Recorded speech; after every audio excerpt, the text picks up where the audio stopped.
क्या एक मुल्क को सिर्फ बमबारी से ख़त्म किया जा सकता है? क्या फ़िज़ाई हमले वाकई किसी कौम को झुकने पर मजबूर कर देते हैं? या ये वो कहानी है जो हमें बार बार सुनाई जाती है, लेकिन हकीकत कुछ और होती है। आजकल एक जुमला बहुत तेज़ी से फैल रहा है, ईरान को गज़ा बना दिया जाएगा। लेकिन क्या हमने कभी रुककर ये सोचा है कि इस जुमले का मतलब क्या है? क्या वाकई एक छोटे महसूर इलाके और एक बड़ी खुद मुख्तार रियासत को एक ही पैमाने पर नापा जा सकता है? मसला ये है कि इस पूरी बहस में शोर बहुत है, लेकिन वजाहत बहुत कम। अधूरी मालूमात, जज्बाती बयानिए और सोशल मीडिया की तेज रफ्तार राय साजी, ये सब मिलकर एक ऐसी तस्वीर बना देते हैं जो शायद हकीकत के करीब भी नहीं होती। तो आज हम इस शोर को एक तरफ रखते हैं, ना किसी के हक में ना किसी के खिलाफ, सिर्फ एक सवाल के साथ, क्या ईरान को वाकई गज़ा बनाया जा सकता है या ये एक सादा मगर गुमराहकुन बयानिया है? आइए इस सवाल को जज्बात से नहीं बल्कि हक़ाइक़, तारीख और ज़मीनी हकीकतों की रोशनी में समझते हैं।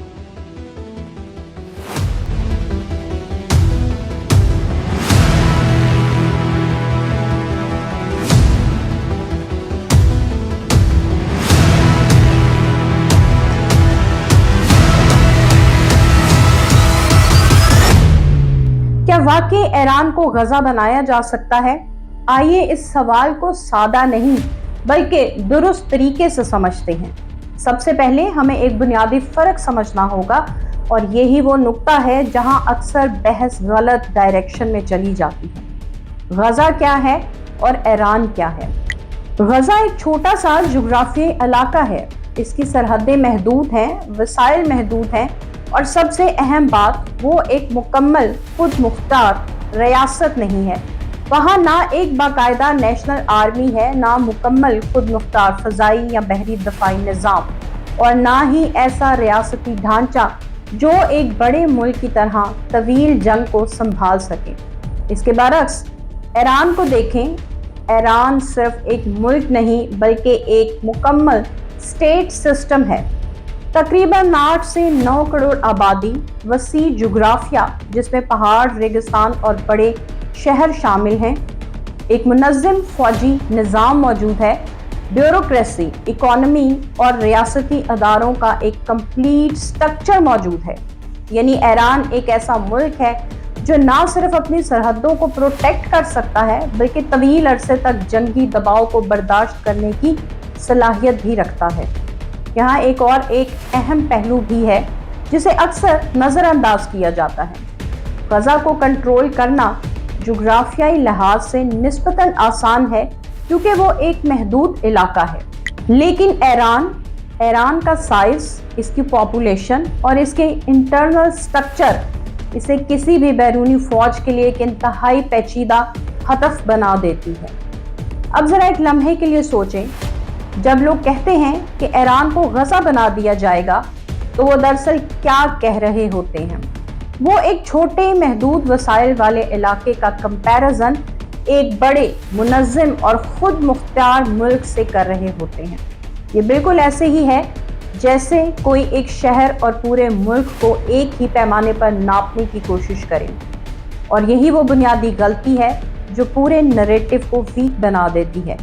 क्योंकि जब इब्तदाई मफरूज़ा ही गलत हो तो इस पर बनने वाला हर नतीजा भी मशकूक हो जाता है। इसीलिए अगर हमें इस सवाल का संजीदगी से जवाब देना है तो सबसे पहले हमें ये एक्सेप्ट करना होगा कि ईरान और गज़ा का मुवाजना बुनियादी तौर पर दुरुस्त नहीं, और जब ये बुनियाद वाज़िया हो जाए तभी हम आगे बढ़कर असल सवाल यानी जंग, ताकत और हकीकत को समझ सकते हैं।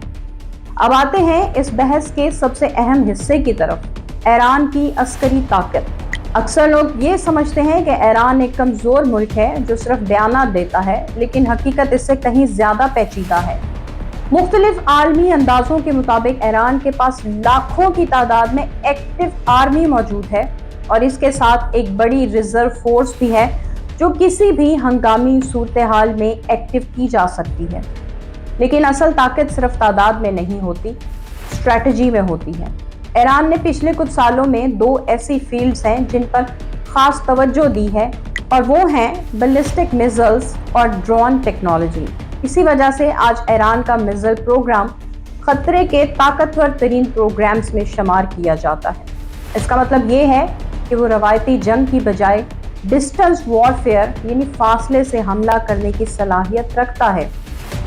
लेकिन तस्वीर का दूसरा रुख भी है और इसे नज़रअंदाज करना एक बड़ी गलती होगी। ईरान की फ़िज़ाइया यानी इसके लड़ाका तैयारे और जदीद एयरफोर्स सिस्टम्स अमेरिका और इसराइल के मुकाबले में काफ़ी पीछे हैं, और जदीद जंगों में फ़िज़ाई बर्तरी अक्सर जंग का रुख बदल देती है।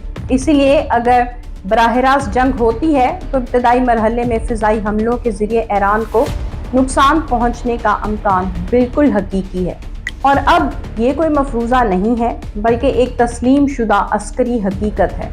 लेकिन यहाँ एक बहुत अहम और हालिया हकीकत को शामिल करना ज़रूरी है, क्योंकि जंग सिर्फ थ्योरी नहीं बल्कि ज़मीनी हक़ाइक़ से भी समझ आती है। रिपोर्ट्स के मुताबिक इस जारी तनाज़े में अब तक 200 से ज़ायद शहरों को निशाना बनाया जा चुका है और 1400 से ज़्यादा अफराद हलाक हो चुके हैं, जबकि हज़ारों ज़ख्मी हैं। और सबसे अहम बात, ये हमले सिर्फ फौजी अहदाफ तक महदूद नहीं रहे। रहायशी इलाके, घर, अपार्टमेंट, स्कूल, हॉस्पिटल्स, ये सब भी इस जंग की जद में आए हैं। ये वो हकीकत है जो हमें ये समझाती है कि जदीद जंग सिर्फ फौजों के दरमियान नहीं होती बल्कि इसका सबसे बड़ा बोझ आम शहरी उठाते हैं। अब यहाँ एक और अहम सवाल पैदा होता है, इतनी शदीद बमबारी के बावजूद क्या ईरान झुक गया है? इंटरनेशनल तज्जियाकारों के मुताबिक इसका आंसर अब तक नहीं है। अमेरिका और इसराइल ने फ़िज़ाई बर्तरी हासिल कर ली है, हत्ता के हज़ारों अहदाफ को निशाना बनाने का दावा भी किया गया है, लेकिन इसके बावजूद ईरान की क़यादत या रियासती निज़ाम कोलैप्स नहीं हुआ। एक अहम तज्जिया ये भी सामने आता है कि जंगें उस वक़्त ख़त्म नहीं होती जब कोई कहता है हम जीत गए, बल्कि उस वक़्त ख़त्म होती हैं जब कोई कहता है हम हार गए।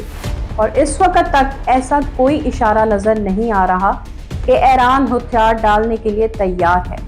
यहाँ एक और हकीकत भी काबिल गौर है, अगर वाकई अमेरिका ईरान पर मुकम्मल कंट्रोल हासिल करना चाहता है तो अंदाज़ों के मुताबिक लाखों फ़ौजियों की ज़रूरत पड़ सकती है। और अगर हम इराक़ का कंपैरिजन ईरान से करें तो इराक़ में तकरीबन 1,50,000 अमेरिकन आर्मी डिप्यूट की गई थी, जबकि ईरान एक कहीं बड़ा ज़्यादा आबादी वाला और पेचीदा मुल्क है। इसीलिए माहिरीन के मुताबिक ईरान को मुकम्मल तौर पर सबड्यू करना ना सिर्फ मुश्किल बल्कि इंतहाई महंगा और तवील अमल हो सकता है। दूसरी तरफ कशीदगी मज़ीद बढ़ रही है। स्ट्रेट ऑफ हॉर्मुज़ जैसे अहम समुद्री रास्ते पर तनाज़ा इस बात की निशानदही करता है कि ये जंग सिर्फ एक मुल्क तक महदूद नहीं बल्कि आलमी मईशत, तेल की कीमतों और खित्ते के इस्तेहकाम से भी जुड़ी हुई है। और ये वही मुकाम है जहां हमें एक बड़ी तस्वीर नज़र आती है कि ये जंग सिर्फ बॉम्ब्स और मिसाइल्स की नहीं बल्कि स्ट्रैटेजी, बर्दाश्त और सियासी अज़म की जंग भी है। और अब तक के शाहिद यही बताते हैं कि शदीद फ़िज़ाई हमलों के बावजूद ईरान को फौरी तौर पर झुकाना मुमकिन नहीं हुआ। लेकिन अब असल सवाल यहाँ पैदा होता है कि क्या सिर्फ फ़िज़ाई हमले किसी मुल्क को घुटने टेकने पर मजबूर कर सकते हैं? अगर हम तारीख को देखें तो जवाब हैरानकुन हद तक वाज़ेह है, और वो है अक्सर औकात नहीं। 1999 में नेटो ने सर्बिया पर शदीद फ़िज़ाई हमले किए, इंफ्रास्ट्रक्चर तबाह हुआ, प्रेशर बढ़ा, लेकिन हुकूमत फौरी तौर पर नहीं गिरी। बिलाखिर तब्दीली इंटरनल पॉलिटिकल प्रोसेस के ज़रिए आई, ना कि सिर्फ बमबारी से। इसी तरह इराक़ और अफ़गानिस्तान को देख लें, दुनिया की सबसे ताकतवर फ़िज़ाई क़ुव्वत के बावजूद सिर्फ फ़िज़ाई हमलों से जंग ख़त्म नहीं हुई। आखिरकार ज़मीनी अफ़वाज को दाखिल होना पड़ा, और वही मरहला सबसे महंगा, सबसे तवील और सबसे मुश्किल साबित हुआ। यहाँ से एक अहम नतीजा निकलता है कि फ़िज़ाई ताकत जंग शुरू तो कर सकती है लेकिन उसे ख़त्म नहीं करती, और यही वो नुक्ता है जो ईरान जैसे बड़े और पेचीदा मुल्क के मामले में सब कुछ बदल देता है। अब यहाँ आकर हम असल नुक्ते पर पहुँचते हैं यानी जमीनी जंग पर। किसी भी बड़े मुल्क को शिकस्त देने के लिए सिर्फ फिजाई हमले काफी नहीं होते, जमीनी जंग जरूरी होती है। और जमीनी जंग का मतलब होता है हजारों नहीं बल्कि लाखों फौजियों की डिप्लॉयमेंट, तवील जंग और बहुत ज्यादा जानी नुकसान। यही वो चीज है जिससे बड़ी ताकतें भी घबराती हैं। अमेरिका के इराक और अफगानिस्तान के एक्सपेरिमेंट्स इसकी वाज़ेह मिसाल हैं, जहां टेक्नोलॉजी में बढ़तरी के बावजूद जंगें सालों तक चलती रहीं और मुकम्मल कंट्रोल हासिल करना मुश्किल साबित हुआ। अब अगर हम ईरान को देखें तो इसका जोग्राफिया भी एक बड़ा फैक्टर है। पहाड़ी इलाके, वसी ज़मीन और एक बड़ी आबादी, ये सब चीज़ें किसी भी बैरूनी फौज के लिए चैलेंज बन जाती हैं। इसके अलावा ईरान के पास ना सिर्फ बाकायदा फौज है बल्कि मुख्तलिफ नीम फौजी और इलाकाई नेटवर्क्स भी मौजूद हैं, जो जंग की सूरत में मज़ाहमत को मज़ीद पेचीदा बना सकते हैं। एक और पहलू जिसे अक्सर नज़रअंदाज किया जाता है वो है अवामी रद्द-ए-अमल। किसी भी जंग में सिर्फ फौज नहीं लड़ती बल्कि कौम का बिहेवियर भी होता है। अगर किसी मुल्क के अवाम रिटेलिएट करें तो जंग मज़ीद तवील और मुश्किल हो जाती है। ईरान में मुख्तलिफ सियासी और समाजी प्रॉब्लम्स ज़रूर मौजूद हैं, लेकिन बैरूनी हमले की सूरत में अक्सर ममालिक में कौम मुत्तहिद हो जाती है और ये एक तारीखी हकीकत है। अब सवाल ये है कि अमेरिका और इसराइल क्या चाहते हैं। कुछ बयानात में रजीम चेंज यानी हुकूमत की तब्दीली की बात की गई है, लेकिन अमली तौर पर यह एक इंतहाई पेचीदा और गैर यकीनी अमल होता है। हालिया पॉलिसी बयानात ज़्यादातर इस बात पर जोर देते हैं कि ईरान को इस हद तक कमज़ोर किया जाए कि वो मिलिट्री थ्रेट ना रहे। ये एक अहम तब्दीली है क्योंकि इसका मतलब है कि मुकम्मल फतेह या कब्ज़ा शायद मकसद ही नहीं बल्कि महदूद अहदाफ हैं। तो फिर क्या ईरान को गज़ा बनाया जा सकता है? अब अगर हम जज्बात को एक तरफ रख कर सिर्फ हक़ाइक़ देखें तो जवाब काफ़ी वाज़ेह नज़र आता है। गज़ा एक महदूद इलाका है जहाँ रियासती ढांचा कमज़ोर है, जबकि ईरान एक बड़ी मुनज़्ज़म और खुद मुख्तियार रियासत है। गज़ा में कोई बाकायदा कौमी फ़ौज नहीं, जबकि ईरान के पास बड़ी फ़ौज और दफ़ाई निज़ाम मौजूद है। गज़ा का जोग्राफिया महदूद है, जबकि ईरान का जोग्राफिया पेचीदा और वसी है।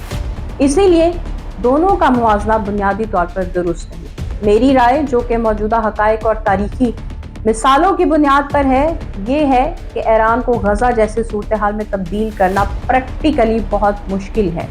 फ़िज़ाई हमले नुकसान पहुंचा सकते हैं, मईशत को कमज़ोर किया जा सकता है, लेकिन मुकम्मल कंट्रोल हासिल करना या रियासती निज़ाम को ख़त्म करना एक बहुत बड़ा और मुश्किल टारगेट है। और यही वजह है कि जदीद जंगें अक्सर मुकम्मल फ़तेह की बजाय महदूद मकासद तक महदूद रहती हैं। आखिर में एक अहम बात, जंग के बारे में बयानिए अक्सर बहुत सादा बना दिए जाते हैं, या तो मुकम्मल फ़तेह या मुकम्मल शिकस्त, लेकिन हकीकत हमेशा इससे कहीं ज़्यादा पेचीदा होती है। अगर हम वाकई समझना चाहते हैं कि दुनिया में क्या हो रहा है तो हमें जज्बात से ज़्यादा फैक्ट्स को देखना होगा। आपकी इस बारे में क्या राय है? क्या आप समझते हैं कि ईरान को गज़ा बनाया जा सकता है या ये सिर्फ एक सियासी नारा है? कमेंट्स में ज़रूर बताएं। अपना बहुत सा ख्याल रखिए और मुझे इजाज़त दीजिए। खुदा हाफिज़।